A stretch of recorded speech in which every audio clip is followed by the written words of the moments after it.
व्यापारिक या व्यवसायिक कैटेगरी को ध्यान में रखते हुए बच्चों को शिक्षित करने की बात है, अतः उसको रुचिकर बनाना हमारा ही कर्तव्य है। धीरे धीरे प्रशिक्षण के धागों में मोतियां पिरोती जा रही थी, जिसमें हम लोग साथ में रेडीनेस की बात, निपुण भारत की बात और बाल वाटिका, विद्या प्रवेश जैसी बातों में लगातार आगे बढ़ते चले जा रहे थे। तभी समय आया कि चाय तो पहले हो चुकी थी 10 मिनट की ब्रेक के बाद, उसके लिए हम लोग को कहा गया कि लंच का टाइम है और हम लोग लंच के लिए चले गए। प्रशिक्षण बहुत ही स्मूथली चल रहा था, आगे बढ़ रहा था और हम लोग लंच करने के लिए बाहर गए। और लंच करने के बाद जब हम लोगों ने 10 मिनट बारिश का आनंद लिया तो शायद वो अपने आप में और चार चांद लगा रहा था और हम लोगों ने वहाँ पर रेस्ट भी किया। जब हम लोग यहाँ पर वापस आए तो हमारे जो सर हैं उन्होंने प्रशिक्षण को और आगे बढ़ाया और प्रशिक्षण को आगे बढ़ाते हुए उन्होंने बीच में किस तरीके से हम कोरोना काल में जो अधिगम की क्षति हुई है उस क्षति को आगे बना करके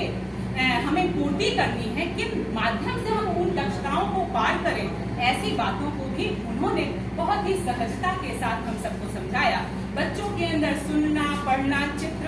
कला को ना समझ पाना और लिखने की जो कमियां रह गई हैं उसको हम कैसे पूरा करें, ये हमारे प्रशिक्षण का प्रथम दिन का पोर्शन था। बीच में राधा राजू दो बच्चे जैसी कविता के माध्यम से हिंदी और संस्कृत का एक जो संक्रियात्मक मेल हम लोगों को देखने के लिए मिला वो बहुत ही अच्छा था। और उसके माध्यम के बाद एक छोटी सी हम लोगों ने कार्टून फिल्म देखी और उस कार्टून फिल्म के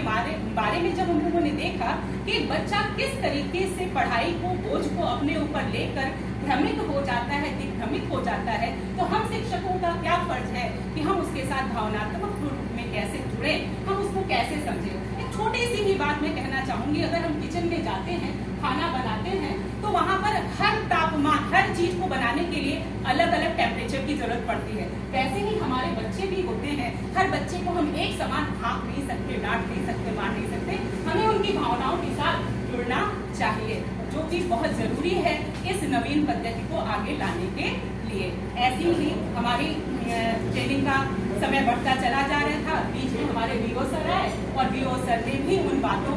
को ध्यान से